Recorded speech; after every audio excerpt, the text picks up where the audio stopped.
দেখতে, দেখতে পবিত্র মাহে রমজান চলেই আসলো।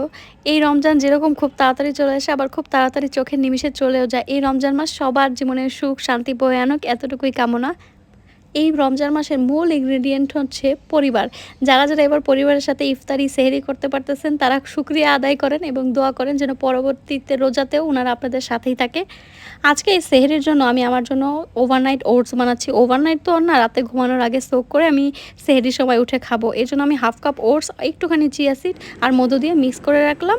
ব্রাশ করে এবার আমি ঘুমিয়ে পড়বো। যখন সেহরির জন্য ডাকাডাকি শুরু করবে তখন উঠে বেশি করে পানি খেলাম আর ওটস খেলাম। ফজরের নামাজটা আদায় করার পরে আমি চিন্তা করতেছিলাম যে এখন আমি কি করব? ঘুমাবো নাকি ঘুমাবো না?